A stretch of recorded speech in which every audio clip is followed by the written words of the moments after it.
Support comes from Missouri Forest Products Association, committed to sustainable and sound conservation of the state's forests, which support more than 41,000 Missouri jobs, resulting in a $10 billion industry.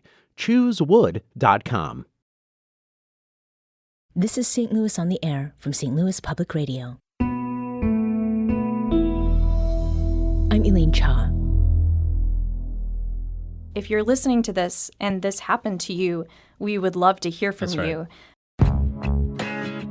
They said that more families are submitting fraudulent documents. One of the most common words I saw was grandma. Said I had to stop reading because I was getting kind of angry. What maybe the school district didn't see as a traditional family structure. Since the 2018-2019 school year, one St. Louis area school district has shown dramatic gains, but not in a way that's good for pupils. Hazelwood School District's investigations into student residency have jumped eightfold over the last 5 years, and that's impacted students, especially those who face unstable housing, and affected their access to a range of educational and other services mandated by federal law. A joint investigation by the Midwest Newsroom and St. Louis Public Radio published today examines that trend and its consequences. Joining me in studio to talk about it are the two journalists who've covered the story. Kayvon Mansouri, an investigative reporter for KCUR in Kansas City and the Midwest Newsroom. The Midwest Newsroom is a collaboration between NPR, Nebraska Public Media, KCUR, Iowa Public Radio, and St. Louis Public Radio. Kayvon, it's great to have you on the show again. Good afternoon. And we also have Kate Grumke, who is STLPR's education reporter. Kate, so glad to see you here as well. Thanks for having us. So let's talk about this trend. And before that, just get a sort of a basic understanding. What is a school residency investigation, and how does it compare with what might be regarded as a simple check? Kayvon? Yeah, school districts across the country, especially public school districts that are funded by taxpayers, perform residency investigations when they believe a student might be living outside of the school district, or sometimes fraudulently so, as if they've put in some fraudulent documents to go to maybe a better school district, or maybe just they want to go somewhere closer. And what's basically happened here is these residency investigations have been being used at a very high rate. And what that entails is sometimes as simple as having a student's family resubmit documents to as something as maybe intrusive, as some advocates say, as investigators coming into homes. And these investigations can sometimes sometimes prove a student does live outside the district, and sometimes it doesn't. In the case for our story, we found that in the Hazelwood School District, the vast majority of students were found to be living inside the school district. Mm-hmm. What is it, though, that gets an investigation started? Like, what prompts that, Kate? So this was prompted by another kind of document request that we had put in. We started to realize that in emails completely unrelated to this, we were seeing that families were having a lot of trouble getting enrolled in the Hazelwood School District, especially if they were homeless. And as we kind of looked further and further into that, we realized that there were some pretty intense processes to get families enrolled in the Hazelwood School District. And then we found the much bigger story here, which is that all of this was tied to this big increase in residency investigations. And what one advocate said was creating kind of a culture of suspicion of families in the Hazelwood School District not believing that they live where they say they live. Mm-hmm. So is that really the thing that puts Hazelwood sort of beyond the pale? Because, Kayvon, you said that school residency checks, it's not an unusual thing. Not at all. School districts, like as I said, across the country use this in an effort to protect the taxpayers, protect the school district. But we did a lot of legwork. We asked basically all the other school districts in the area how many investigations they'd done, Even the most that we found was maybe about 100, maybe a little more at school districts in the area. The Ferguson-Florissant School District, that's neighbors, I think had 67 investigations in a single year. That's compared to the 2,051 that Hazelwood did in a single year. So it stood out. At first it was kind of a gut feeling. This 2,051's a lot of students to be investigated a year, a lot of investigations, I'd say. And then once we started kind of uncovering things started to look like this is not normal. This is not a normal rate. Yeah. And how forthcoming, Kate, were folks at the Hazelwood School District about sharing information or responding to your questions? Yeah, they gave us all of the documents that we requested. So we did that through the sunshine laws, which anyone can request information from their local public school district, and they are required to give it to you. So we did get thousands of pages of documents. And we also got a log of the residency investigations, which, interestingly enough, in Hazelwood, they do keep a log, but we found that many local school districts don't even keep a log because I think they have lower numbers and don't necessarily need to be as organized about it. But yeah, Kayvon actually spoke with some officials in the Hazelwood School District and can talk about what they said. And I'll also add to that the one of the basis of this investigation, the amount wasn't something Sunshine requested. It was presented at a school board meeting just a few months ago, and it wasn't something that the school district was keeping secret. So this was something that we just happened to be listening in on a school board meeting, and it was presented as I don't know if boasting's the right word, but it was presented as a good thing. Okay. But I spoke with Hazelwood and the assistant superintendents Chauncey Granger and Lynette Jackson, and our conversation basically, they pointed to several different factors. They think, they didn't give a direct reason, but they said that more families are submitting fraudulent documents. However, they couldn't answer how many that was, how many they've received. They pointed to many people living in apartments, and having to shift addresses a lot. But I think what we heard from advocates is that doesn't explain the increase you're seeing from 141 just 5 years ago, 141 residency investigations to 2,051 in a single year. Right. And we know how many they found living outside the district. So they did 2,000 investigations last year. 300 resulted in students living outside of the district. And in a district of about 17,000 students, that's not particularly a lot of kids. Right. Well, and it doesn't sound like a very good return on investment, which is language that I'm using very deliberately here. I mean, do you know about the numbers for the students at different levels? Because automatically I sort of thought of high school, but this includes elementary and middle school students, right? Yeah, so, actually, in kind of a crazy turn of events, a record we requested about a month ago came in at like the 11th hour, just a few days ago, and it kind of set us into a spiral of going through more than 1,000 pages of appeals from families that had been removed from the school district, and we found a large number of those were from elementary level students. There was one a letter that was sent to the school district of a 6-year-old who was removed and was out of school for weeks. One of a 9-year-old who their computer was taken during the day and they were told they were going to be going to a different school and sent home. So yeah. Another child was not home when the investigators came to visit their house, and so the family provided a copy of a ticket to Minions: The Rise of Gru. The child had been seeing that movie when they were being investigated. Yeah. And one of the things that's also in the article is that there is an investigation team that is dedicated to doing this, and that they will go into homes and rifle through clothing as well. That's right. That's what we spoke with Legal Services of Eastern Missouri's education justice team, I should say, and they had clients that were kicked out of school, and they were working with them, and they reported that basically this investigation team would come in, look through things, rifle through clothes, and decide basically whether they live there or not. That's also, from what we can understand, with the rest of the information. But in those appeals, we went through, there were more than 100 appeals, and I believe there are probably even more than that, that basically their families saying, here are the documents. We should be here. We live here. There were some times where like you have found our Airbnb and now you've kicked us out of school because you say we're living in an Airbnb that we're not. So all sorts of things like that. And basically, what happens, I think like the bottom line, I think it's said pretty thoroughly throughout the piece is that, when this isn't just, a school district saying the family doesn't live here. These are kids out of school weeks at a time, right? Sometimes longer. Mm-hmm.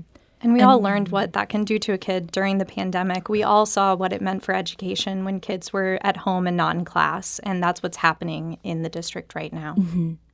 We're talking today about how a St. Louis area school district in Hazelwood is aggressively investigating students to determine where they live. And we're joined by Kate Grumke, educational reporter for St. Louis Public Radio, and Kayvon Mansouri, an investigative reporter for KCUR in Kansas City and the Midwest Newsroom. So we've talked about some of the numbers here, but numbers can mask some of what we also have discussed as far as who's on the receiving end of this. What else do these numbers not necessarily show? And what should we be paying attention to, Kate? Well, something I was really struck by going through the emailed appeals that we received earlier this week was that one of the most common words I saw was grandma. These kids, in most of the cases, were living with a grandparent. Maybe not most, but many of the cases that we read. And often the kids were very permanently living with grandma. That had been the situation for years. Mm-hmm. The grandparents are emailing saying, you have known that this child is living with me here in the Hazelwood School District. And so the school district was reaching out to parents. In some cases, a parent was incarcerated. In another, a parent was going to nursing school. And so the child was living with their grandparents. And I was really struck by what seemed to be kind of an inflexibility for what maybe the school district didn't see as a traditional family structure. Right. And that did seem to be a very common theme in the examples that we found. Mm-hmm. So there was something in the story that really struck me. Hazelwood School District Assistant Superintendent Chauncey Granger, he oversees residency issues and residency, the investigation team. And he had no response to your questions about why there's been this dramatic jump. And that's a 1,285% jump over the past 5 years in these investigations. But Assistant Superintendent Lynette Jackson, while she also couldn't or didn't answer that question either, she did characterize non-resident students attending, quote, the wrong school in a very particular way. And she called it educational larceny. How did that land with you, Kayvon? Yeah, that's right. It's something, just to be clear, the superintendents gave sort of a scatter of reasons. They had their, as I said before, fraudulent submissions of data, things of that nature.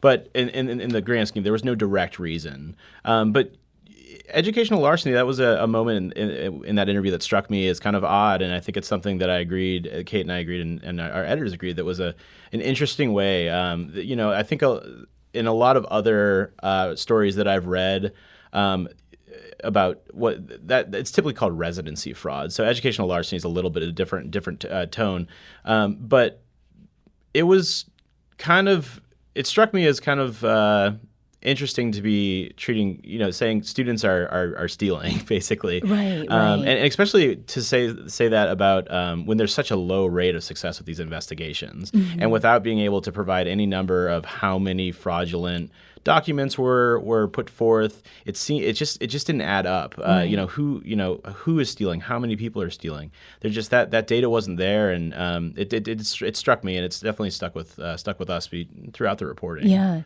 Kate. Yeah, I think that also speaks to, more broadly, our public school system is based on where you live. If your family can buy property somewhere, it's also funded by those property taxes. And here in Missouri, it's funded to a pretty relatively high percent by local property taxes and not by state taxes. Mm-hmm. So I do think there's also that idea of education as property instead of as a public good that children are entitled to. Yeah, and that point about property in the work that I've done previously around education, a SLU law student had told me that education is not a right and that it is treated under law as something that you possess, as property. And so that's part of the reason this really stood out. Did you get any sense that, the increasing number and intensity of these investigations is meant to have a chilling effect? So, Kayvon, you said that the numbers were sort of presented at a school board meeting. Do they want to send the message that if you don't live in this district, your kids are not welcome here? I think that based on the conversations I had with the assistant superintendents and based on that language, that I think I don't know what the base reasoning is behind these investigations, but I would think that there is a belief that there are students trying to go to the Hazelwood School District that don't, I think that what they say is have the legitimate right, which was another sort of legalese that I thought was interesting. Right. And I think, they probably are hoping for a chilling effect, but also at the same time, they have a residency team. They have hired someone and pay them a salary to do these investigations. I just the one thing that I think Kate and I agree that we never really got a clear answer to is why. We got a bunch of different reasons of why they might do the investigations, but not an overarching reason of why so many? Why 141 to 2,051 is no small increase. That's right. I'm sorry, 148 investigations to 2,051. That's no.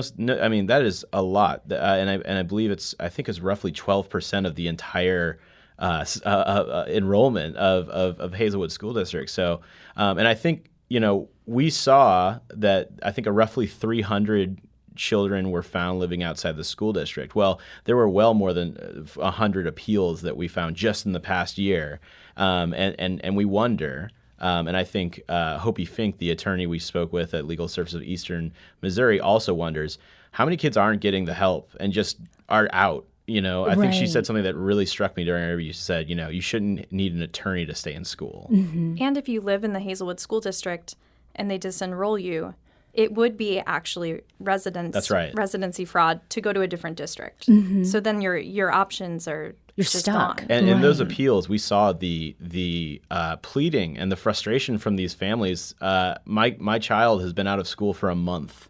And all basically in some points it's like because they live with their grandmother or because you found an Airbnb. There was one situation where a home was being renovated, so they were living somewhere else for the time being, and they had to send in photos of the bare walls of this renovation. It's obviously not a livable place, right. But they were kicked out of school for that. So you both have talked about this trove of emails that came in 11th hour.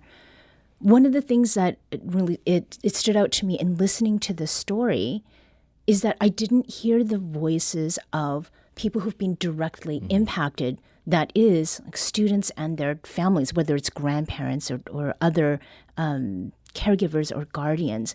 How did your attempts to get families to speak with you go, Kate? So it was very difficult, and that's why you don't hear from families. And actually, if you're listening to this and this happened to you, we would love to hear from you because we don't have that on-the-record voice of a family telling us how this actually affected them. We do have all of these examples written out in these emails, which is really helpful, but it was difficult to find people. And some of what we found, too, is there were families that were in a situation of hardship. We saw some examples of domestic violence that forced a family to temporarily move, or a lost job that forced a family to share housing with another family member, which those actually would count for protections under a federal law to help homeless students. Mm-hmm. So I think there's a lot of information we could get from hearing from people. So if it's okay, I'd love to share my email. Oh, please do. So if anyone's listening, my email is kgrumke@stlpr.org. And then Kayvon. Yeah, mine's a little more difficult. It's KMANSOURI@kcur.org. All right. So this last question, one of the things that I have heard in the time that I've lived in St. Louis, it's almost 10 years now, and the both of you also being St. Louis natives who've gone to school here, Legal Services of Eastern Missouri attorney Amanda Schneider told you that Hazelwood School District is quote, operating within the law with these student residency investigations. So that's the letter of the law. And then you spoke also with Barbara Duffield, and she's the executive director of a national advocacy group called Schoolhouse Connection. And she told you something that sort of gets at the effect of Hazelwood School District's investigation on sort of the spirit of students and their families and on the community. And it was something about, like the first thought of, are you my kid? Are you somebody else's kid? Do I have to serve you? With the I and the my being, the school district. So many education, equity advocates, they talk about the need to think about our children collectively, right? Like as our children. Do you see this story, Kayvon, putting us closer to that vision? No. I hope the story enacts some change, and I hope it gets some accountability for these students, especially their families, but these kids. I mean, I think Kate and I and everyone who looked at the documents over the past few days were pretty struck by some of these appeals. I think one of our photographers said I had to stop reading because I was getting kind of angry. Yeah. And there is a sadness to it. A lot of these families are going through rough times as well. There were several appeals emails where, like, I am in a domestic violence situation. I had to get out of the house with my father has brain cancer, so we're living with him for a time. And those are really tough situations. But I think deeper down, when you think about a kid sitting at home, especially a kid who has a routine and is young and impressionable, and they're just sitting at home not being taught. Maybe their mother or father work, and maybe there's just so many negatives that kind of come out of this situation. I think what Barbara and Amanda are saying is very true. It makes these families and especially these kids feel as if they are not wanted. They should be somewhere else. And I think that even going through the process of having someone, whether it's root through your things, or even if you're kicked out of school for a week and then you come back, I think about these kids trying to explain that to their friends, where they were. And it's like, well, maybe they're couch surfing, maybe they're McKinney-Vento students, maybe they are homeless, and now they're stuck with that situation. And meanwhile, a family that's already struggling is really having to struggle a little bit harder. Mm-hmm. Kayvon Mansouri is investigative reporter for the Midwest Newsroom, and Kate Grumke is STLPR's education reporter. Kate and Kayvon, thank you so much for talking with us today. Thank you.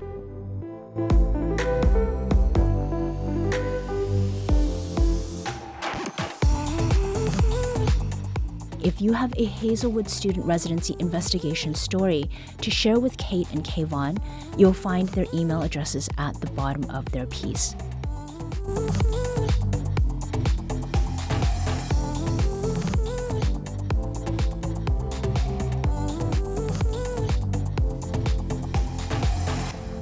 This episode was produced by Elaine Shaw. Our audio engineer is Aaron Dorr. This podcast was mixed and edited by Aaron. Our executive producer is Alex Hoyer. St. Louis on the Air is a production of St. Louis Public Radio. Understanding starts here. St. Louis on the Air proudly supports local artists by using music from Life Creative Group. Do you find yourself regularly listening to episodes of St. Louis on the Air? Suggest us to a friend you think might enjoy our conversations. And leave us a review and rating on Apple Podcasts on the App Store. It's the simplest way to help people discover our show. Thanks. St. Louis Public Radio is a member-supported service of the University of Missouri St. Louis.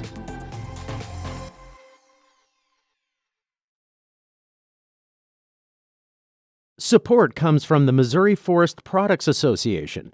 Missouri produces wood pallets, railroad ties, white oak barrels, hardwood floors, and more. Details on the variety of products made in the state are at choosewood.com.